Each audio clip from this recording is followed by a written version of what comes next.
Hello বন্ধুরা, শুভ সকাল। সবাই কেমন আছো? এটা আমার সেকেন্ড ব্লগ। তাই সকালবেলায় স্নান টান করে এসে ঠাকুরকে পুজো দিলাম।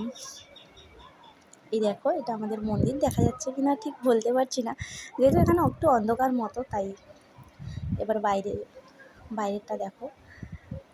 বাইরেও হরি মন্দিরে সব জল টল দিয়ে দিলাম, দিয়ে এবারে জামা কাপড় যা ছিল সব কাচাকুচি করে এনে মিলিয়ে দিয়েছি সব। এই সকালের এই প্রকৃতিটা দেখতে কার কার ভালো লাগে। যেহেতু আমাদের গ্রামে বাড়ি, তাই গ্রামে চারিদিকে সবুজ সবুজ সবুজ। আমার তো খুবই ভালো লাগে। এই যে আমার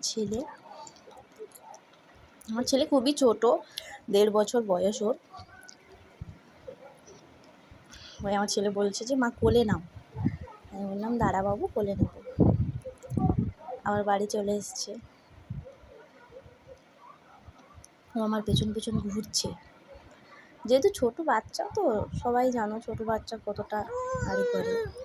দেখো, আবার বলছে যে মা কোলে নাও। দেখো, ও আমার কোলেও উঠে পড়েছে। ওর কিছুই না, শুধু কোলে দাও, কোলে দাও। ছোট তো, আমার বাড়িতে এমন কেউ নেইও যে বাচ্চা ধরার মতো। চলো চলো, আবার নেমেও পড়েছে। মানে সবে সবে হাঁটছে তো, তাই ওকে ঘুম করিয়ে দিয়ে মাঝখানে আমি ভিডিও করতে পারিনি ওকে, তাই ঘুম করিয়ে দিয়ে চলে এলাম রান্না করতে।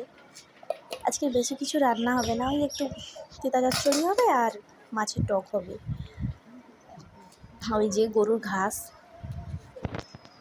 তাই আমাদের গ্রামে উনুনেই রান্না হয়। দেখো, মাছ কিনেছি, তো কেনার ভিডিওটা তো করতে পারিনি, মাছটা তোমাদের দেখাতেও পারিনি। দেখো কতগুলো মাছ।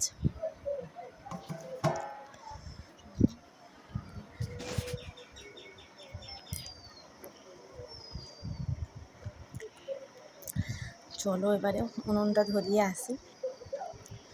এই যে দেখছো আমাদের মাটির উনুন। চলো,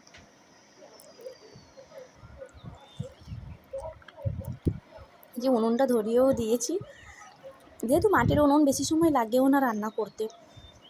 আর এই যে পালাগুলো দেখছো, এগুলো কাঁটা পালা। এতটাই কাঁটা, কি বলবো, মানে কাঁটা কোচা পালা যে কাটতে গেলেই হাতে ফুটে। কেউ যদি নতুন এগুলো দিয়ে যদি রান্না করে, সে কখনোই পারবেই না রান্না করতে ভয়ে। চলো, কড়াটা গরম করতে দিয়ে দিলাম। কড়াই কিছুটা তেলও দিয়ে দিয়েছি। চলো, তেলটা গরম হোক,